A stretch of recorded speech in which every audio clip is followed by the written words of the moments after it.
कमल में शीश झुकाई के, पद कमल में शीश झुकाई के, वंदन कय जीवन बनाई ले, वंदन कय जीवन बनाई ले, पद कमल में शीश झुकाई के, पद कमल में शीश झुकाई के।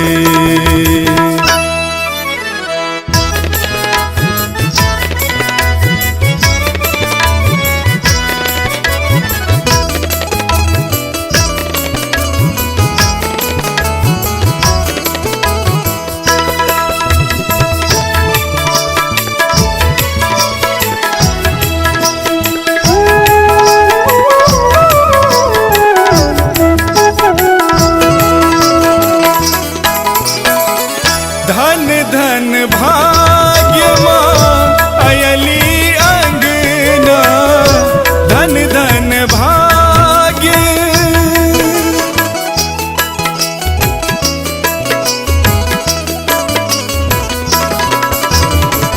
धन धन भाग्य माँ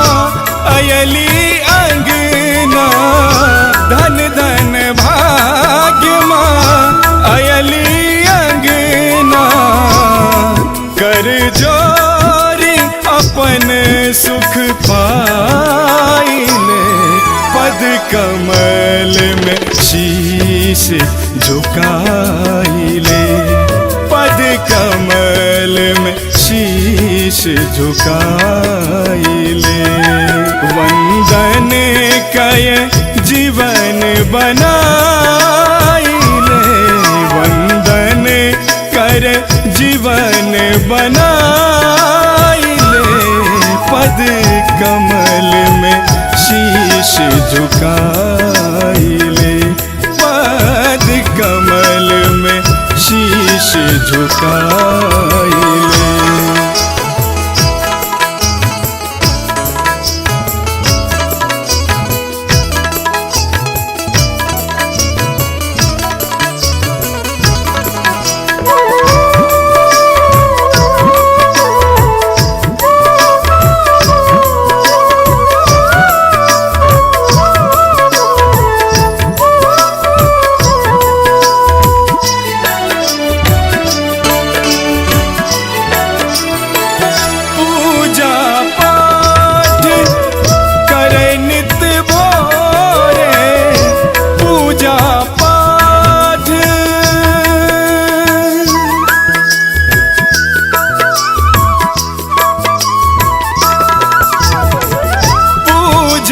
पाठ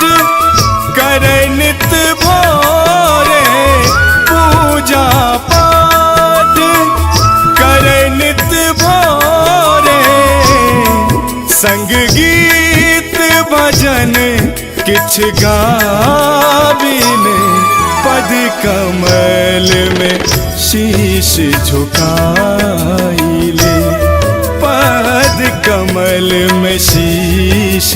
झुकाइले, वंदन कय जीवन बनाइले, वंदन कय जीवन बनाइले, पद कमल में शीश झुकाइले, पद कमल में शीश झुका